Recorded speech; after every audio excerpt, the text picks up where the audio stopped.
오늘 하나님께서 우리에게 주시는 말씀은 시편 51편 10절에서 12절까지의 말씀입니다. 여러분 가지고 계신 구약 성경 839면이 되겠습니다.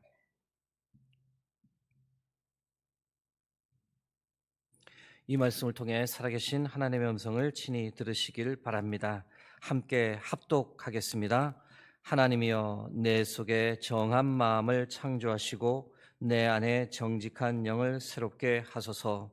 나를 주 앞에서 쫓아내지 마시며 주의 성령을 내게서 거두지 마소서. 주의 구원의 즐거움을 내게 회복시켜 주시고 자원하는 심령을 주사 나를 붙드소서. 아멘. 오늘은 새롭게 하소서, 회복시켜 주소서란 제아의 말씀을 나누겠습니다. 시편 51편을 가지고 다윗에 관한 말씀을 얼마 전 나누었습니다. 그때는 사무엘하 11장을 중심으로 보았던지라 오늘은 51편 10절에서 12절까지의 말씀을 집중적으로 보고자 합니다. 11절 말씀 보시면 나를 주 앞에서 쫓아내지 마시며 주의 성령을 내게서 거두지 마소서. 말씀을 보시면 아시겠지만 다윗은 하나님으로부터 버림을 받을 수 있다라는 두려움에 사로잡혔습니다. 자신도 사울처럼 하나님으로부터 버림을 받고 성령께서 떠나면 악령에 시달릴 수 있다는 두려움이 있었습니다. 구약 성경은 성령을 주로 하나님의 영, 지혜의 영, 또 단순히 영으로 언급합니다. 구약 성경 어디에서 이 성령인 하나님의 영이 처음 언급될까요? 바로 창세기 1장 2절에서 하나님의 영이 처음 언급됩니다. 땅이 혼돈하고 공허하며 흑암이 깊음 위에 있고 하나님의 영은 수면 위에 운행하시니라. 여기서 말하는 하나님의 영, 곧 성령으로 볼 수 있는데, 성부 하나님께서 이 세상을 창조하실 때부터 성령께서 이미 이 창조의 사역에 함께 하고 계셨음을 우리가 알 수 있습니다. 구약 시대에는 하나님의 영이 특별한 사람들에게 특별한 사건을 위해서 특정한 때에 임했음을 우리가 발견합니다. 왕, 선지자, 제사장에게 주로 하나님의 영이 임했더랬습니다. 물론 그렇지 않은 경우도 있는데 민수기 11장 25절을 그 예로 들 수 있습니다. 여호와께서 구름 가운데 강림하사 모세에게 말씀하시고 그에게 임한 영을 70장로에게도 임하게 하시니 영이 임하신 때에 그들이 예언을 하다가 다시는 하지 아니하였더라. 아시는 대로 이 하나님의 영이 사울에게도 임했습니다. 사무엘상 11장 6절 말씀입니다. 사울이 이 말을 들을 때에 하나님의 영에게 크게 감동되매 그의 노가 크게 일어나 왕이 된 후 하나님의 영이 사울에게 임했고 큰 용기를 얻어 이 전쟁에 나가 암몬 족속을 무찌르고 길르앗 야베스 도시를 구했습니다. 이 일로 모든 이스라엘 백성들이 사울을 칭송했고 그를 왕으로 인정하기 시작했습니다. 그런데 아시는 대로 안타깝지만 사울은 이후 교만해졌습니다. 하나님의 명령에 불순종했고 자신의 업적을 기리기 위해 기념비를 세웠습니다. 진노하신 하나님께서 사울을 버리셨고 그 결과가 무엇이었습니까? 하나님의 영이 사울을 떠났고 이후 사울은 악령에 시달리게 되었습니다. 다윗과 사울의 첫 만남은 이 사울이 악령에 시달린 모습이었습니다.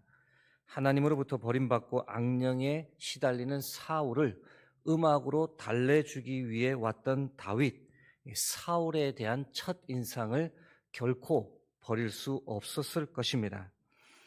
다윗은 밧세바를 범하고 우리아를 죽이며 하나님께 범죄하면서 사울에게 일어났던 그 일이 자신에게도 일어날 수 있다라는 두려움을 가지게 된 거죠.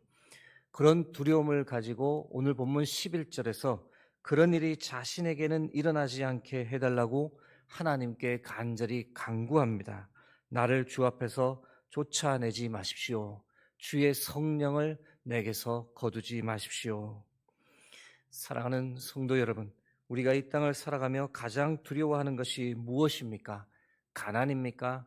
고통입니까? 건강을 잃어버리는 것입니까? 아닙니다. 그보다 더 두려운 것이 있습니다. 그것이 무엇일까요? 바로 하나님으로부터 버림받는 것입니다. 그보다 두려운 것이 더 어디 있겠습니까? 목회자가 목회를 하든 성도님들께서 신앙생활을 하든 하나님의 영이신 성령께서 함께 하시지 않으면 그처럼 공허한 것이 어디 있겠습니까? 하나님께 버림을 받고 하나님의 도우심을 전혀 받지 못한다면 그처럼 고통스러운 인생이 어디 있겠습니까? 그러나 여러분, 우리는 그와는 정반대의 삶을 살기에 모든 것이 하나님의 은혜인 줄 믿습니다. 하나님의 영인 성령이 우리와 함께 하십니다. 낙심하고 힘들어할 때 우리에게 찾아와 위로해 주시고 용기를 주십니다. 두려움에 떨고 있을 때 하늘의 평안으로 덧입혀 주십니다. 지혜가 필요할 때 지혜를 주시고 무엇을 말해야 할지 모를 때 할 말을 입에 담아 주십니다. 주어진 일 어떻게 해야 할지 모를 때 감당할 수 있는 힘과 능력도 주시고 나는 참 쓸모없는 사람이야, 할 줄 아는 것이 없다고 생각할 때 너는 하나님의 자녀야, 너도 할 수 있어 라고 칭찬과 격려를 아끼지 않고 위로해 주십니다. 어떻게 기도해야 할지 모를 때 성령께서 말할 수 없는 탄식으로 우리를 위하여 친히 간구해 주십니다. 여러분, 하나님의 영인 성령을 모시고 사는 사람이라면 아무것도 두려워할 필요가 없는 줄 믿습니다. 하나님 함께 하시니 반드시 도와주실 것이며 그렇게 아무것도 두려워할 필요가 없습니다. 가난도, 어떤 고통과 고난도, 당장의 실패도 두려워할 필요가 없습니다. 우리에게 가장 중요한 것은 하나님께서 지금 나와 함께 하시느냐 그렇지 않느냐, 하나님의 영인 성령을 내가 모시고 사느냐 그렇지 않느냐가 가장 중요한 겁니다. 사랑하는 성도 여러분, 하나님의 영인 성령을 사모하고 성령과 동행하고 성령의 능력을 덧입어 살아가는 저와 여러분 되시길 주의 이름으로 축복합니다. 10절 말씀, 새롭게 하소서라는 말씀으로 보겠습니다. 함께 합독하여 읽겠습니다. 하나님이여, 내 속에 정한 마음을 창조하시고 내 안에 정직한 영을 새롭게 하소서. 정한 마음을 창조해 달라고, 정직한 영을 새롭게 해달라고 다윗이 간구합니다. 마치 다윗이 이런 고백을 드리는 것 같은데요. 하나님, 저는 악할 뿐입니다. 죄악 중에 출생했으며 죄로 뒤범벅된 인생입니다. 하나님, 그러나 저를 불쌍히 여기시고 용서하시고 살려주옵소서. 내 안에 정한 마음을 창조해 주시고 정직한 영으로 새롭게 하여 주옵소서. 여러분, 다윗이 간구하고 있는 정한 마음이 어떤 마음일까요? 깨끗한 마음을 뜻합니다. 불순물이 들어가 있지 않는 투명한 마음을 의미합니다. 마태복음 5장 8절에서는 예수님께서 이 마음을 이렇게 표현합니다. 마음이 청결한 자는 복이 있나니 그들이 하나님을 볼 것이며. 또한 정한 마음은 예수님께서 보여주신 온유하고 겸손한 마음을 뜻하기도 합니다. 마태복음 11장 29절입니다. 나는 마음이 온유하고 겸손하니 나의 멍에를 메고 내게 배우라. 그리하면 너희 마음이 쉼을 얻으리니. 또한 정한 마음은 두 마음이 아니라 하나님을 향해 늘 한 마음을 품고 있는 마음을 뜻합니다. 그렇다면 여러분, 정직한 영은 어떤 것일까요? 정직의 사전적 의미는 마음에 거짓이나 꾸밈이 없이 바르고 고듬을 뜻합니다. 여러분, 우리 주위를 돌아보시면 알겠지만 아시는 대로 부정직이 판을 칩니다. 지위, 권력, 부를 차지하기 위해 정직이나 배려 같은 도덕성은 이미 버린 지 오래되었습니다. 법에 걸리지만 않으면 된다라고 생각하고 행동하는 사람들이 많습니다. 과시욕을 뽐내고 가난한 사람을 대놓고 무시하는 사람들이 또한 많습니다. 어떤 사람들은 정반대로 거짓으로 약한 척하며 타인의 동정심을 이용해 모든 상황을 자신에게 유리한 쪽으로 끌어가려는 아주 교활한 사람들도 많습니다. 모두 다 정직하지 못한 사람들입니다. 여러분, 정직하지 못한 자의 최후는 멸망일 뿐입니다. 성경이 끊임없이 강조하는 말씀입니다. 반면 하나님 앞에서 끝까지 정직하게 산 사람들은 하나님으로부터 어떤 축복을 받아 누릴까요? 시편 11편 7절 말씀입니다. 여호와는 의로우사 의로운 일을 좋아하시나니 정직한 자는 그의 얼굴을 배우리로다. 정직한 자 반드시 하나님의 얼굴을 뵐 줄로 믿습니다. 시편 84편 11절 말씀입니다. 여호와 하나님은 해요 방패이시라. 여호와께서 은혜와 영화를 주시며 정직하게 행하는 자에게 좋은 것을 아끼지 아니하실 것임이니이다. 정직한 자에게 하나님께서 가장 좋은 것으로 풍성하게 베푸신다는 겁니다. 잠언 3장 32절 말씀입니다. 대저 패역한 자는 여호와께서 미워하시나 정직한 자에게는 그의 교통하심이 있으며 정직한 자와 하나님께서 교제하는 것을 기뻐하신다라는 뜻입니다. 사랑하는 성도 여러분, 우리도 다윗처럼 우리 안에 정한 마음을 창조해 달라고 정직한 영을 새롭게 해달라고 하나님께 간절히 간구하며 오늘도 하나님과 동행하는 복된 하루를 살아가시길 주의 이름으로 축복합니다. 12절 말씀 회복시켜 달라고 다윗이 하나님께 간구합니다. 주의 구원의 즐거움을 내게 회복시켜 주시고 자원하는 심령을 주사 나를 붙드소서. 여러분, 구원의 즐거움이 무엇이겠습니까? 다윗이 죄를 범하기 전에는 구원의 즐거움을 누렸습니다. 전쟁에 나설 때마다 하나님 함께 해주시고 이기도록 힘주시는 신바람 나는 경험을 했습니다. 그런데 하나님께 범죄한 후 그 구원의 즐거움이 완전히 사라졌습니다.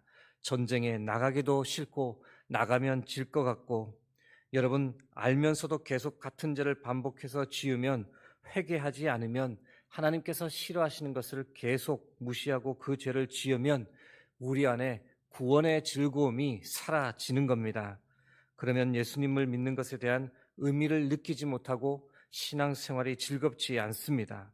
교회 생활을 하긴 하는데, 예배를 드리긴 드리는데 죄가 하나님과 우리 사이를 갈라놓기 때문에 마음의 공허함이 물밀듯 밀려옵니다. 여러분, 구원의 즐거움을 회복하기 위해서 반드시 해결해야 할 문제가 무엇이겠습니까? 반복해서 하나님 앞에서 짓고 있는 죄를 끊어야 합니다. 여러분, 자원하는 심령이란 무엇일까요? 하나님께서 하라고 말씀하신 것을 기쁘게 감당하는 마음입니다. 기쁨으로 맡겨주신 일에 순종하는 마음입니다. 그런데 우리가 죄 가운데 찌들어 살면 자원하는 마음이 결코 들지 않습니다. 억지로 하게 되고 하고 싶지 않은 마음이 자꾸 듭니다. 교회를 위한 봉사와 헌신이 하나님 보시기에 얼마나 아름다운 복받을 일인데 자원하는 심령이 없어지면 하면서도 불평을 하게 됩니다. 사랑하는 성도 여러분, 이전에 죄로 인해 구원의 즐거움이 사라지고 자원하는 마음이 사라진 그런 경험을 해보신 적이 있으십니까? 여러분, 그럴 경우 다윗처럼 즉시로 회개하며 구원의 즐거움, 자원하는 심령을 회복시켜 달라고 간구하며 나갈 필요가 있습니다. 여러분, 오늘 하루도 하나님 앞에서 아주 작은 사소한 죄일지라도 속히 고백하며 용서를 받고 하나님의 영인 성령의 인도하심을 받으면서 정한 마음, 정직한 영을 새롭게 하시는 하나님, 구원의 즐거움과 자원하는 마음을 회복시켜 주시는 그 하나님을 반드시 만나고 자랑하고 그 하나님을 높이며 송축하며 살아가시길 주의 이름으로 간절히 축원합니다. 함께 기도하겠습니다. 살아계신 하나님, 오늘도 우리에게 귀한 생명의 말씀을 허락해 주심을 감사드립니다. 하나님, 우리의 삶을 성령으로 붙잡아 주옵소서. 정한 마음, 정직한 영을 새롭게 하여 주시고 구원의 즐거움, 자원하는 마음을 회복시켜 주옵소서. 그래서 오늘도 주와 동행하며 주님을 높이고 주님을 자랑하는 복된 삶 살아가게 하옵소서. 323번째 1000번째 헌금을 올려드린 손길을 있습니다.